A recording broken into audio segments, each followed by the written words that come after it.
Merci d'être là avec nous aujourd'hui. Le direct va durer voilà une trentaine de minutes. Ce sera suffisant pour aborder cette problématique qui est donc silhouette et comportement alimentaire bien plus qu'une question de calories. Donc voilà ce sujet qui je pense nous concerne toutes et tous, hein, notre rapport au poids, à l'alimentation et surtout aux émotions qui se cachent derrière, hein, c'est aussi ce qu'on va aborder aujourd'hui.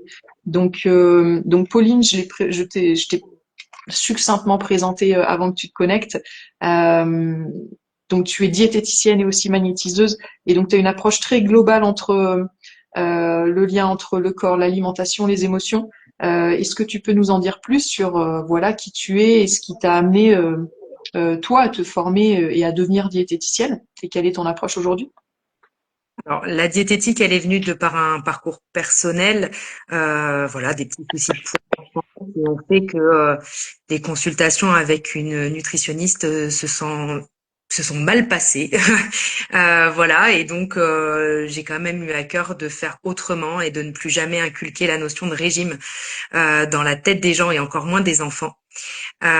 Et surtout de comprendre réellement ce qui se passait dans le corps, au-delà de l'aspect nutritionnel, puisque la diététique occidentale est encore, à mon sens, beaucoup trop portée sur l'assiette et ou le sport. Mais la réalité des faits, c'est que la silhouette, elle témoigne de bien plus que simplement l'état de santé, elle témoigne aussi de l'état émotionnel, du bagage, de la vie des gens. Je dirais presque montre-moi ton corps et je te raconterai ta vie. Mais c'est un peu ça. Et donc du coup, ben la diététique me suffisait plus pour accueillir les gens puisque lors des consultations diète, on parlait allez 2-3 minutes de l'aspect nutritionnel et tout le reste était leur vécu, leurs émotions qu'ils avaient besoin de déposer dans le bureau. Et donc du coup, je me suis ouvert à une dimension plus énergétique avec la médecine traditionnelle chinoise qui observe le corps dans son fonctionnement énergétique, mais qui l'associe à la physiologie. Donc ça m'a permis de comprendre une autre dimension du fonctionnement humain, de comprendre aussi que du coup on a des bases plus ou moins fortes dans plus ou moins d'organes et de méridiens qui vont justifier une silhouette et que du coup ben vouloir lutter contre cette silhouette c'est en fait lutter contre ce qu'on est et donc c'est forcément voué à l'échec. Et puis après, ben, le magnétisme m'a amené une dimension aussi plus subtile et donc des libérations possibles éventuellement de bagages qu'on n'a plus besoin. Donc voilà, j'ai réuni tout ça dans une pratique, comme tu le disais, plus globale et surtout pour amener une déculpabilisation des gens parce que on a tendance à croire que si on est dans la silhouette dans laquelle on ne se sent pas bien, c'est parce qu'on fait pas assez ou qu'on fait trop, euh, alors que la grande majorité du temps, bah en fait, on n'a pas le contrôle réel sur l'aspect de notre corps, hormis la possibilité de changer des choses, bien sûr, mais pas forcément par l'alimentation ni uniquement par le sport. Voilà. Ok. Alors, j'avais une première question pour commencer, mais j'ai déjà envie de rebondir sur quelque chose que tu as dit. Tu as parlé, du coup, dans la médecine traditionnelle chinoise, dans ton approche, dans ce que tu as découvert, quelque chose qui était lié à la silhouette, mais j'ai l'impression que tu l'as abordé comme si tu parlais d'un genre de morphotype. Est-ce que c'est ça que tu voulais dire? Qu'il y a quelque chose dans notre silhouette qui est, je Ouais, sais pas, de l'ordre de euh, l'inné? Que c'est possible, ça? en fait, en énergétique chinoise, on peut analyser ce qu'on appelle le Bazhe, qui est une cartographie énergétique de nos forces, nos failles, nos potentiels dans les différents éléments, organes et du coup méridiens, rate, estomac, foie, vésicule biliaire, etc. Et si par exemple, j'en citais un, mais je n'ai pas d'énergie dans la rate et l'estomac, je vais avoir du mal à gérer tout ce qui est de l'ordre de l'humidité. L'humidité en énergétique chinoise, c'est le gras. Donc je vais avoir une silhouette qui va être quand même assez arrondie. Euh, D'autant plus quand j'ai une alimentation purement occidentale qui est quand même assez riche en humidité pour le coup. Et ben du coup oui, je sais que mon morphotype va être quand même globalement assez arrondi et ça restera une faille de mon corps, donc je peux orienter mon alimentation au mieux et en même temps on reste humain et donc bah voilà, c'est comme ça en fait, le corps va être de forme plus arrondie. Euh, voilà. Après, si on a, par exemple, beaucoup d'énergie dans le foie, la vésicule biliaire, on va avoir tendance peut-être à être beaucoup dans le mouvement, avec un physique plutôt sec éventuellement. Ça peut, voilà. C'est pour Ok, expliquer qu'effectivement, de base, on a, donc tout ça c'est propre à chacun, il faudrait l'analyser à tout le monde, mais bien effectivement, sûr. de base, on est avec un potentiel qui va définir une silhouette, mais qui va définir aussi du coup une mission de vie. Enfin bon, bref, voilà, on peut aller très loin, mais on sait qu'on a un bagage qui nous permet d'avoir une silhouette qui va nous permettre d'accueillir ce qu'on a à faire dans la vie, quoi. Ok, c'est déjà une première clé hyper précieuse, je trouve, juste de savoir ça, en fait, que notre constitution de base, physiologique, organique, j'ai envie de dire, fait que voilà, on a un terrain qui va faire que quoi. Mais c'est voilà, c'est pas une fin en soi. Simplement, si malgré tout on a un objectif qui va à l'encontre du coup de ce terrain de base, voilà, c'est juste ça peut demander un peu plus d'énergie que pour une autre personne, quoi, si je comprends bien. C'est ça. Ouais. Et puis, c'est aussi dans ce chemin d'acceptation de soi, c'est que, alors j'ai quand même beaucoup l'illustration des personnes qui ont du surpoids à leurs yeux. J'entends bien à leurs yeux parce que qu'est-ce que le surpoids, ça aussi on peut se questionner. Mais l'accepter, c'est aussi de se dire, ben ok, pourquoi j'ai ce corps-là? Qu'est-ce qu'il veut dire? Et du coup, qu'est-ce que j'en fais? Euh, Si j'ai un poste où il faut que je sois vue, où il faut que j'ai voilà, une voix qui porte, etc., et de la poigne, je vais pas avoir le corps tout frêle, tout discret et la petite voix toute fine. Et ben voilà, donc du coup, comment je l'exploite dans ma vie, puisque a priori on m'a doté de ça, et donc plutôt que d'en faire un fardeau, de dire toujours faut que je perde, faut que je me cache, faut que je, ben non, en fait, exprime tout ce que t'es. Voilà, quand on sait que c'est de base comme ça et que ça ne s'est pas transformé au fil du temps parce que je n'assume pas quelque chose, ben autant le mettre en potentiel et du coup l'utiliser pour ce qu'on est. Ok, ok. On va rentrer un peu directement, parce que j'imagine que tu as d'autres choses à nous transmettre, puisque dans la description, tu disais que donc vraiment vouloir régler la problématique nutritionnelle via l'alimentation, c'est voué à l'échec. Donc au-delà de ce terrain, pourquoi l'approche uniquement alimentaire ne suffit pas? Eh ben parce que du coup, faut bien comprendre que le corps c'est la dernière voix que prend l'âme pour s'exprimer, donc il exprime toujours un message. Si je mets un regard sur mon alimentation, un regard égale un contrôle. Dans tous les cas, je vais pas répondre aux besoins immédiats de mon corps. Donc, si j'émets un contrôle, je vais aggraver la problématique qu'il essayait de me montrer par mon aspect corporel. Un corps qui dérange, il y a quand même un message à entendre. Il y a le corps qui dérange et il y a le corps qui a les formes qu'il a et que j'accepte. C'est deux choses différentes. Quand mon corps me dérange, c'est qu'effectivement, j'ai quelque chose à comprendre. Quand je vais mettre un regard uniquement sur mon alimentation, comme je disais, je mets du contrôle, donc je ne me respecte pas, donc j'amplifie la problématique. Donc Hmm. là, vraiment, c'est contre-productif. La règle de base, en fait, en diététique, c'est j'ai faim, je mange, qu'elle soit physiologique ou émotionnelle. Dans tous les cas, je mange et après, je m'interroge. Si j'ai systématiquement des faims émotionnelles, quasi tout le temps, plus ou moins à la même heure, etc., etc., je vais m'interroger après avoir assouvi mon besoin. Comme je disais, quand on a un gamin qui a besoin de son doudou ou d'un câlin, on va pas lui dire ah non non c'est pas l'heure, c'est dans 2 heures que tu vas avoir le droit de câlin parce que dans 2 heures tu vas te coucher. Bah non, on va lui dire ah bah t'as besoin d'un câlin, on va lui faire un câlin. Donc si j'arrive à 17 heures que j'ai faim parce que je me suis sentie angoissée, stressée ou simplement j'ai pas eu le temps de pause de ma journée et j'ai besoin de me poser, souvent ça passe par l'alimentation. Ben je mange, mais après, si le fait de manger trop souvent va générer une prise de poids, de l'inconfort digestif ou autre, ben là, je vais me questionner à dire, ben, ok, mon corps, il m'appelle toujours à me réconforter, à m'apaiser, à m'ancrer. Bon, ben, je vais peut-être changer des choses dans ma journée pour, en fait, mieux me respecter, tout simplement. Mais c'est pas changer son mode alimentaire. C'est changer une habitude de vie, en fait. C'est écouter le réel message que le corps envoie par le besoin alimentaire. Dans tous les cas, je vais pas forcément voilà dire bah faut que je mange plus de légumes, moins de légumes, j'en sais rien. Non, en soi, l'alimentation et l'équilibre alimentaire, tout le monde le connaît plus ou moins. Et quand on se respecte, on voit bien qu'on ne peut pas manger je sais pas moi des fritures tous les jours.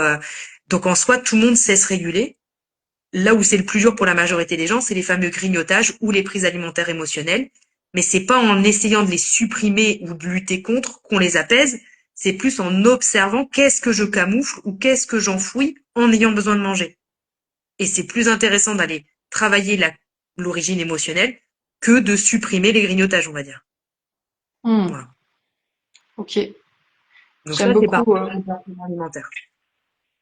J'aime beaucoup la métaphore, finalement, enfin, ce que t'expliques. je trouve que ça fait tellement sens de dire, en fait, le corps, c'est juste un messager, il montre quelque chose. Finalement, c'est la même chose que l'émotion. Quand on essaie de faire taire l'émotion, en fait, elle va s'amplifier, elle va taper plus fort, et il y a un phénomène qui est tout à fait identique vis-à-vis du corps, qui a un message, et plus on va essayer d'étouffer, en fait, plus il va amplifier, plus il va taper fort pour dire, écoute-moi, quoi. C'est ça. C'est ça. Et puis du coup, après, selon la zone qui dérange vraiment, eh ben, ça n'a pas du tout la même signification. Et donc, une fois que j'entends la signification, bah, j'ai aussi moins besoin de lutter contre. Donc, je m'apaise. Donc, mon rapport à l'alimentation s'apaise. Et donc, comme il y a moins de prise alimentaire émotionnelle, eh ben, le corps va se mettre à la silhouette qu'il a besoin d'avoir pour, encore une fois, exercer ce que je suis venue faire sur cette terre, en fait. Donc, et alors, je mets juste une petite parenthèse importante quand même. On est d'accord que ce discours de respect des prises alimentaires, etc., c'est une fois on s'est bien sécurisé, qu'on sait que hormonalement parlant et physiologiquement parlant, il n'y a pas de pathologie particulière. Hein. Forcément, si je suis en dérèglement hormonal ou si je suis sur un système d'insulinorésistance, etc., il faudra bien prendre en charge le côté médical des choses. L'observation uniquement émotionnelle ne suffira pas. Voilà, petite parenthèse. Je ne dis pas que voilà, les problématiques physiologiques et de corps se résoudent qu'uniquement en observant l'émotionnel, mais quand même, voilà. Si je prends en charge que le médical et pas l'émotionnel, c'est pareil. Les symptômes vont s'amplifier ou en tout cas vont pas se réguler. Mais les deux sont importants. C'est la petite parenthèse Ok. plus cartésienne. Mais oui, du coup, je disais, le corps ne dit pas la même chose selon ce qui dérange. Si je prends l'exemple des bras, par exemple, qui dérangerait vraiment quelqu'un, eh ben on peut se questionner, mais pourquoi tu sembles avoir des gros bras à tes yeux? Qu'est-ce que t'en as marre de porter? Ou est-ce que t'as pas l'impression de porter tous les éléments de ta vie? Est-ce que c'est juste pour toi de le faire ou pas? Parce que si c'est juste parce que ça me permet de me sentir vivant et que j'aime bien ce truc-là, bah donc du coup, ben faut accepter d'avoir des plus gros bras.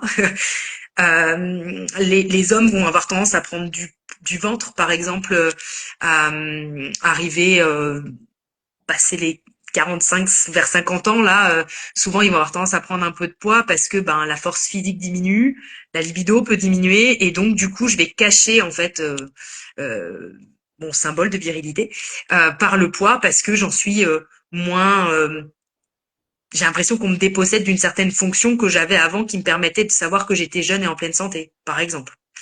Euh, voilà, les femmes qui vont prendre au niveau de la sphère des hanches, des fesses et puis du bas-ventre vont avoir tendance à se sécuriser au niveau de l'intime. Euh, voilà. Bon, il y a pas mal de choses comme ça. Quand le ventre est en pétard, qui crée des inflammations, etc. Dans les tripes, il y a toutes les lettres du mot esprit. Bah, qu'est-ce qui me trotte en tête que je mets pas au monde, que je ne verbalise pas, que je sors pas, que je n'exprime pas, et qui fait que ça tourne en boucle dans mon ventre, que je prends du poids parce que ça a besoin de se montrer, ou bien que j'ai de l'inflammation constante. J'ai pas Euh, compris. Qu'est-ce que tu as dit sur les tripes? Il y a quoi? Qu'est-ce que tu disais? du mot esprit. Il y a toutes les lettres du mot esprit. Qu'est-ce que ça veut dire? Trip, T-R-I-P-E-S, esprit, Ah, E-S. ok. C'est ça D'accord. que les deux sont liés. Qu'est-ce que j'ai dans l'esprit qui ne s'exprime pas et qui font que mes tripes bah, me font mal en fait. Hmm, ok. Soit elles font mal, soit elles se montrent parce que du coup je prends du poids uniquement dans le ventre, soit ouais c'est de l'inflammation grosso modo permanente dans ce ventre quoi. Il y a forcément quelque chose qui a besoin de s'exprimer. D'accord. C'est des pistes d'observation que le corps dans tous les cas exprime quelque chose et qu'il est important de l'entendre et de voir dans quelle mesure suis-je en possibilité de changer quelque chose dans mon quotidien pour mieux me respecter. C'est toujours une invitation à mieux s'écouter, mieux se respecter pour être plus aligné avec ce qu'on doit être. Ok. Alors, tu vois, je me fais un peu l'avocat du diable euh, en disant, bah oui, mais après tout, c'est une question de discipline. Alors oui, c'est une question de discipline dans le respect de soi. C'est de ne plus négliger le besoin de son corps. Maintenant, il y a aussi, comme je disais, le tempérament et le bagage initial qui fait que une personne qui, encore une fois, je vais donner le principe de la raté de l'estomac. Il y a pas d'énergie. La personne va avoir tendance à la rondeur. Elle va pouvoir se discipliner, aller à la salle, se muscler, etc. Elle va quand même amener un effondrement, un épuisement. C'est les tendons qui vont lâcher, c'est l'épuisement psychique qui va arriver. Ça n'est pas dans le respect de sa nature. Donc là, on va amener du mouvement sain. Et le mouvement sain va pas amener à une silhouette sèche et fine. C'est un peu en ça que, voilà, le mouvement sain, il va amener de la vitalité, il va amener du mieux-être, il va amener du coup un non-sujet autour du corps, parce que, puisque la personne se sent mieux, qu'elle bouge à la juste mesure de ce qu'elle a besoin, et que d'un point de vue alimentaire, elle se respecte dans les choix alimentaires qui lui font du bien, en fait, le corps, qu'importe sa forme, qu'il est trop, qu'il est pas assez, enfin, aux yeux de qui d'ailleurs, en tout cas, qu'importe sa forme, il y a un non-sujet autour du corps, du coup. La personne, elle est bien dans ses bottes et tout va bien. Ouais. Puisque un corps en surpoids ou un corps en sous-poids, il n'est pas forcément plus malade qu'un corps dans la norme, entre guillemets. Il y a des personnes qui peuvent être en obésité aux yeux des chiffres toute leur vie et qui ont une patate, une santé et une vitalité qui est top et qui, pour eux, dans leur chemin de vie, c'est un non-sujet. Voilà. On aimerait que ce soit un non-sujet pour tout le monde. Enfin voilà, après, quand c'est un sujet, c'est qu'il y a un truc à traiter, un dossier à ouvrir et dire ok, c'est quoi qui va plus, c'est quoi qu'il faut déposer, c'est quoi qu'il faut traiter. Et voilà, bon, après, c'est quand le corps devient malade pour certains, d'autres c'est parce que vraiment le mal-être, l'image dans le miroir est plus possible. Et donc là, on va aller du coup accompagner la personne là-dedans et peut-être pour un surpoids, une perte de poids, si ça doit être juste. C'est pas Ok. forcément pour tout le monde. Donc d'après toi, en fait, ça veut dire que quelqu'un qui passe par un juste qui se dit j'en sais rien, mon objectif c'est d'être sec, c'est d'être tonique, je mets un régime alimentaire en place, je fais de l'exercice. Est-ce que du coup, ça veut dire qu'il y a une bonne et une mauvaise façon d'aborder la perte de poids? Est-ce que quelqu'un qui aborde la perte de poids en se disant ok, tu vois, qui peut être juste hyper déterminé et dire ok, je vais faire de l'exercice, je sais pas, je vais manger sainement tout ça. Est-ce qu'il peut le faire finalement en étant complètement en résistance contre quelque chose en lui? Et si c'est le cas, est-ce que dans cette, tu vois, sur cette optique-là, est-ce que la perte de poids elle est durable ou non? 100% La des personnes en régime restrictif ont repris tout leur poids, voire plus. 100%, c'est Oui. accablant. Ok. Vraiment, hein, moi, toutes les personnes que j'accueille et depuis que je suis diète et ça va, je fête mes 10 ans de diète, euh, franchement, c'est 100%. C'est-à-dire que, ce régime a vachement bien marché. Ah bon, d'accord, qu'est-ce que vous faites en face de moi alors? Ah j'ai tout repris. Alors donc il a pas marché. Ouais. Voilà. Donc, C'est pas juste le pendant, c'est l'après aussi, quoi. c'est ça. Et c'est pour ça que la base, c'est respecter. J'ai faim, je mange, qu'elle soit physique ou émotionnelle. Et s'il y a trop d'émotionnel, c'est-à-dire que je mange uniquement par compulsion ou par affection pour un truc, mais je sais pas m'arrêter quand je sens la sensation de satiété, parce que d'ailleurs je sais même plus ce que c'est. Enfin voilà, c'est tout ce travail-là qui est intéressant avant de s'intéresser à la composition nutritionnelle. Parce que vraiment, quand on écoute, on est attentif à nos besoins, comme je disais, on ne peut pas se gaver de friture ou je ne sais quoi à longueur de temps. C'est pas sain, c'est pas respectueux de soi. Donc, tout ce travail initial, c'est pas de dire, allez, je m'inflige mon yaourt le matin avec mon petit fruit, mon machin, et puis, je sais pas combien d'heures de sport semaine pour être sec. Mm. Ça, de toute façon, voit l'échec. Ouais, bien sûr. C'est de Donc, trouver son rythme et alimentaire et effectivement d'activité physique puisque l'humain est fait pour bouger. Donc dans tous les cas, il faut trouver son rythme de croisière, mais qui respecte chez les femmes le cycle et qui respecte son rythme d'activité, de charge, etc. Et il y a des semaines avec, des semaines sans. Et là où est le sport est sain, c'est quand il n'est plus soumis à une contrainte d'objectif, mais qu'il est associé à un plaisir de se faire du bien, en fait, et de prendre soin de soi. Là, c'est du sport durable, là, c'est de l'alimentation durable, et du coup de l'effet plus durable qui amène pour la majorité des cas, un peu de perte de poids, puisque si je remets mon corps en mouvement alors que je bougeais pas, si je mange beaucoup moins de choses, de sucreries, etc., forcément qu'à un moment donné, le corps va s'assécher un petit peu. Mais ça doit pas être l'objectif en soi. D'ailleurs, je dis que le premier facteur de prise ou de non-perte, c'est souvent de vouloir perdre du poids. Qui aime perdre dans la vie? On inflige direct un stress à notre corps. Donc si déjà je change de perspective et je me dis je veux gagner en légèreté et en respect de moi, ah bah la vibration dans le corps, elle est pas la même, hein. Ouais, c'est pas la même posture. Ah non. Et donc du coup les choses à mettre en place, on voit bien que c'est absolu. Si je veux amener légèreté et respect, c'est pas contrainte qu'il faut que je mette en place. La réponse à légèreté et respect, c'est régulation, c'est respect des rythmes, c'est amélioration, mais c'est pas contrainte.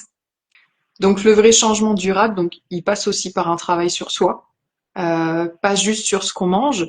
Et du coup, est-ce qu'aujourd'hui, parce que tu vois, quand tu nous parles de la façon dont tu as appris la diététique au départ, euh, j'ai l'impression que tout ça n'en fait pas partie. Après, il y a des choses qui évoluent. Est-ce qu'il y a ce volet émotionnel quand même dans la nutrition ou pas du tout? Et du coup, sinon, toi, comment ben, qu'est-ce que tu as mis en place? Comment tu fais pour accompagner la personne?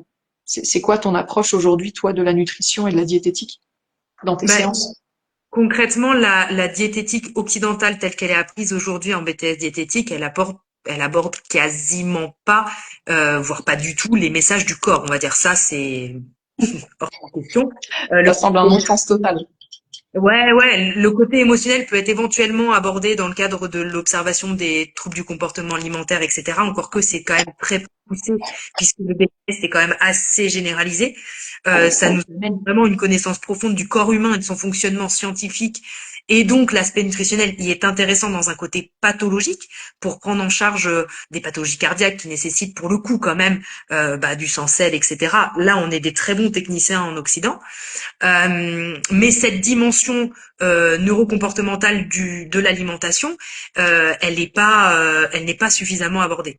Maintenant, il y a des formations complémentaires qui existent, des DU, le gros, etc., qui ont amené euh, hors cadre du BTS des compléments d'information autour de cette prise en charge personnelle et comportementale des choses.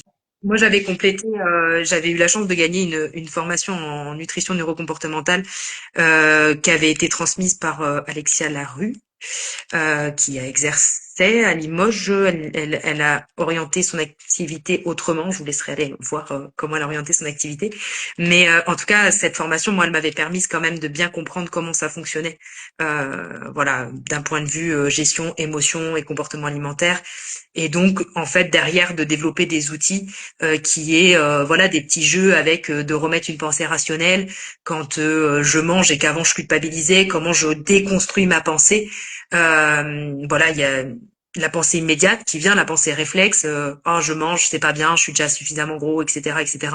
Et comment je vais écrire sur un petit carnet une phrase beaucoup plus rationnelle, de dire ben j'ai le droit en fait, j'ai le droit de me faire plaisir ou j'ai le droit de m'apaiser parce que je le mérite. Et donc du coup, une fois que j'ai le droit, en fait, au lieu de manger 4 gâteaux, j'en mange qu'un. Donc ça, ce sont des outils que tu as ajoutés à ton accompagnement? Oui, oui, oui, que je peux proposer quand c'est nécessaire, quand les personnes ont besoin d'avoir de la matière ou des recommandations. Comme les gens aujourd'hui en diététique sont tellement habitués à recevoir en fin de consultation un petit plan alimentaire, des trucs à respecter, etc. Moi, je donne pas de plan alimentaire parce que je veux que les personnes puissent se faire confiance et être autonomes Mhm. dans leur manière de faire, parce qu'en soi, comme je dis, on a tous quand même plus ou moins les connaissances d'une alimentation saine. Donc c'est reprendre confiance en soi et en l'observation de son corps. Mais voilà, des fois, il y a des personnes qui ont besoin d'outils plus pratico-pratiques. Donc il y en a quelques-uns comme ça dans la boîte à outils qui peuvent être mis en place pour aider au quotidien et avoir ce petit fil rouge entre nous. Voilà. Mais assez vite, on bifurque sur l'observation émotionnelle et plus subtile des Ouais, choses. c'est ce que j'allais dire. C'est à Et la prise en charge. comment tu l'abordes la partie émotionnelle? Ben, de toute façon, c'est assez clair lors de la prise de rendez-vous. J'arrive pas à me dissocier. Donc, quand on décide d'une prise en charge nutritionnelle ensemble, bah, c'est un peu en duo. Après, on va d'abord questionner le vécu pour aller voir s'il y a déjà du sens dans le vécu. Je le complète par des recherches en radiesthésie pour aller voir s'il y a des nouures dans le corps, sur les méridiens, etc., qui font que ça circule pas bien et que même si on met du sens, bah, ça s'évacue pas, ça circule pas. Et ensuite, je fais un petit peu un global. Il y a une séance en énergétique qui permet de relancer des grandes fonctions aussi, le foie, la rate, pour que la digestion se passe mieux et l'élimination des toxines aussi. Et éventuellement, en fin de consultation, il y a l'appui par la phytothérapie, si nécessaire. Et c'est pas toujours le cas, mais des fois oui. Voilà. Ok. Merci pour ça. C'est cool de voir comment finalement, en fait, du coup, les synergies que tu crées entre toutes tes casquettes, bah voilà, au service de cet accompagnement-là. Et cet accompagnement-là, est-ce que j'imagine que c'est très variable, ça se fait pas en une séance, ça me semble évident. C'est un accompagnement il y a un suivi qui est long. Comment ça se passe? C'est vraiment au cas par cas, je fixe jamais d'impératif. Il y a des personnes qui viennent en une séance pour venir vraiment refaire le point, prendre de la distance, observer les choses autrement. Une fois qu'elles ont les billes, pour se dire, OK, donc d'un point de vue de l'alimentation, j'ai bien les bonnes connaissances, tout va bien, j'ai compris, elles mettent en place les choses et puis ben, je les revois pas, ça va bien et elles ont reconnecté à leur corps et c'est OK. Et j'ai des personnes qui viennent et qui ont besoin d'être drivées pour regagner du mieux-être. Et donc là, ben voilà, je peux les voir. De toute façon, je vois pas les personnes avant bien 3 semaines post-séance parce qu'on bradasse pas mal d'infos. Faut le temps de les accueillir, de les digérer, c'est le cas de le dire.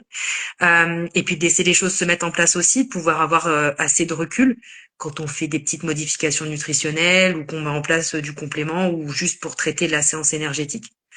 Donc le tempo, c'est un peu au cas par cas et comme les personnes ont besoin dans leur objectif réel en fait. Parce que j'ai des personnes qui viennent avec une problématique de poids et quand on creuse la réelle problématique à traiter en tout premier, c'est pas forcément le poids, mais c'était un prétexte pour venir solliciter de l'aide. On fait le tri un peu de tout ça ensemble à la première consultation. C'est vrai qu'en général, elle dure bien 2 heures, le temps de faire tout le tri. Et puis ensuite, voilà, on se voit pour faire des points et de voir où les personnes en sont dans leur cheminement. Où est-ce qu'on peut te trouver, Pauline? Je consulte à Saint-Jean-Ligour, éventuellement en distanciel aussi, si nécessaire, mais sinon je suis à Saint-Jean-Ligour. Ok. Et pour terminer, du coup, voilà, si tu avais un seul conseil à donner à une personne en souffrance avec son poids aujourd'hui, ce serait quoi? Eh ben, écoute, sollicite de l'aide et change le mindset en voulant gagner en légèreté, vraiment. Voilà. Mhm. Ça, c'est le premier truc. On arrête de vouloir perdre du poids, on commence à vouloir gagner en légèreté. Ouais, et même quand le poids est une souffrance parce qu'on est en sous-poids, parce que ça existe aussi, hein, on parle beaucoup du surpoids, mais ça existe aussi. Mais juste le gagner en légèreté, il convient à tout le monde parce que dans tous les cas, même un corps léger mais qui est en souffrance, il est lourd à porter. Donc dans tous les Mhm. cas, l'objectif c'est de gagner en légèreté, en sérénité et du coup en beaucoup plus de bienveillance envers soi. Ok, super. Bah écoute, ça me semble très complet. Est-ce qu'il y a quelque chose que tu as envie d'ajouter avant qu'on se quitte? J'ai déjà dit pas mal de choses. On pourrait parler des heures de nutrition et d'aspects Non. émotionnels, mais voilà, je pense qu'on a Ok, fait un bon. ok, excellent. Bah merci beaucoup. Merci pour toutes ces explications, Pauline. J'ai trouvé ça vraiment, vraiment enrichissant. Et j'espère pas, je suis persuadée que ça parlera à beaucoup des personnes qui regarderont. Merci, je te souhaite une belle semaine à l'ombre. Voilà, rafraîchissez-vous bien tous. Faut bien quand même. Là pour le coup, on boit hein, pour Quoi. aider son Yes. corps. Passez une bonne journée tous. Merci Pauline et à bientôt. À bientôt. Au revoir. Ciao.